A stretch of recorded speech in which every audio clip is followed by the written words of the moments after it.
بسم اللہ الرحمن الرحیم۔ السلام علیکم عزیز دوستوں۔ رات کا آخری پہر تھا، وہ ویران گلیوں سے گزر رہا تھا، ہر سو سناٹا تھا، سب کچھ دھند میں لپٹا ہوا تھا۔ وہ آگے ہی آگے بڑھتا چلا جا رہا تھا۔ چلتے چلتے وہ ایک قبرستان میں داخل ہوا۔ قبرستان کا منظر خوفناک تھا۔ ہوا چلتی تو پتوں کی سرسراہٹ خوفناک حد تک محسوس ہوتی۔ اچانک وہ ایک قبر کے پاس جا کر رکا اور اسے کھودنے لگا۔ رات کی تاریکی میں ٹھک ٹھک ٹھک کی آواز دور تک جا رہی تھی۔ اچانک وہ اٹھ بیٹھا۔ اس کا جسم پسینے سے شرابور تھا، اس کا سانس بہت تیز چل رہا تھا۔ یہ خواب اسے پہلی بار نہیں بلکہ تیسری بار آیا تھا۔ ہر بار وہ خواب دیکھ کر ڈر جاتا، باقی ہی رات کروٹیں بدلتی بدلتی گزر جاتی۔ پہلی بار جب اس نے خواب دیکھا تو وہ کسی مردہ انسان کا گوشت کھا رہا تھا۔ وہ بہت ڈر گیا، مگر پھر زندگی کی مصروفیات میں بھول گیا۔ مگر پے در پہ آنے والے ان خوابوں کے اس سلسلے سے وہ بہت پریشان ہو گیا۔ اسے سمجھ نہیں آ رہی تھی کہ ان خوفناک خوابوں کا کیا مطلب ہے اور ان میں سے کیا اشارہ دیا جا رہا ہے۔ خرم ایک تاجر تھا، وہ کپڑے کا کاروبار کرتا تھا۔ شہر میں اس کی ایک بہت بڑی دکان تھی۔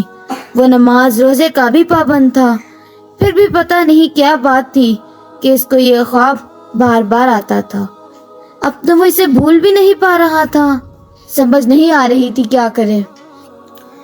اتنے میں ملازم نے آ کر بتایا کہ دوسرے شہر سے کوئی مالدار آدمی آیا ہے اور شہر کا بہترین کپڑا چاہتا ہے۔ وہ فوراً اس کی طرف لپکا۔ آئیے آئیے شیخ صاحب، آپ بالکل صحیح دکان پر آئے ہیں۔ شہر میں سب سے اچھا کپڑا میرے ہی پاس ہے۔ جی میرے بیٹے کی شادی ہے اور مجھے بہترین کپڑا چاہیے۔ کوئی حاجی صاحب کی دکان مجھے ادھر مل نہیں رہی، میں نے سنا ہے ان کا کپڑا بہت بہترین ہے۔ ارے نہیں شیخ صاحب، اچھا ہوا آپ ان کی دکان پر نہیں گئے، ان کا تو مال ہمیشہ 2 نمبر ہوتا ہے۔ دام اچھے کپڑے کے لے کر بہت ہی ناقص مال دیتے ہیں اور ریٹ بھی بہت زیادہ لیتے ہیں۔ ان کا ہی نہیں، یہاں جتنی بھی دکانیں ہیں سب اسی طرح لوٹ لوٹ کر بڑے کاروباری بنے ہوئے ہیں۔ اچھا ہوا آپ ہماری دکان پر آ گئے، آپ کو ہر چیز اچھی اور مناسب ریٹ پر ملے گی۔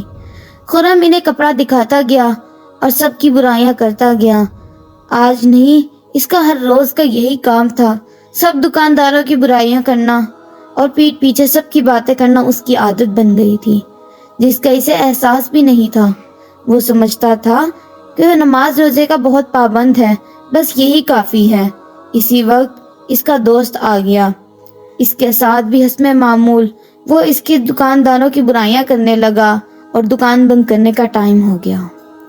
وہ دکان بند کر کے گھر آیا، کھانا کھا کر سویا تو پھر وہی خواب دیکھا کہ وہ ایک گوشت کھا رہا ہے۔ وہ اٹھ بیٹھا، اس کا دل بہت بری طرح گھبرا رہا تھا۔ مشکل سے صبح ہوئی تو وہ مسجد چلا گیا، وہاں نماز پڑھ کر ادھر ہی بیٹھا رہا۔ دل بہت پریشان تھا، گھر جانے کا دل نہیں کر رہا تھا۔ مولانا صاحب لوگوں کو دین کی باتیں سکھا رہے تھے، وہ بھی سننے بیٹھ گیا۔ بیان کے دوران مولانا صاحب غیبت کے بارے میں بیان کرنے لگے۔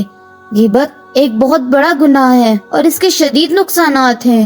یہ دل کی ایک بیماری ہے اور یہ اللہ اور دوسرے لوگوں کے ساتھ اپنے تعلقات کی تباہی کا باعث بن سکتی ہے۔ غیبت کرنے والا اس زندگی میں اور اگلی زندگی میں سزا کا مستحق بنے گا۔ پھر مولانا صاحب نے سورہ حجرات کی آیت نمبر 12 کا ترجمہ کیا۔ ترجمہ یہ تھا، اے ایمان والو، بہت سے گمانوں سے بچو، بعض گمان گناہ ہوتے ہیں، اور نہ کسی کی ٹوہ میں رہو اور ایک دوسرے کی غیبت نہ کیا کرو۔ تم میں سے کیا کوئی شخص پسند کرے گا کہ وہ اپنے مردہ بھائی کا گوشت کھائے؟ اس سے تو تم خود نفرت کرتے ہو، اور اللہ سے ڈرو، بے شک اللہ بڑا توبہ قبول کرنے والا اور بہت مہربان ہے۔ اس کے ساتھ ہی خرم کے دماغ میں جیسے کوئی گرہ کھلی تھی۔ وہ بھی تو ہر وقت یہی کام کرتا تھا، ہر کسی کے سامنے دوسرے دکانداروں کی برائیاں۔ اس کی آنکھوں سے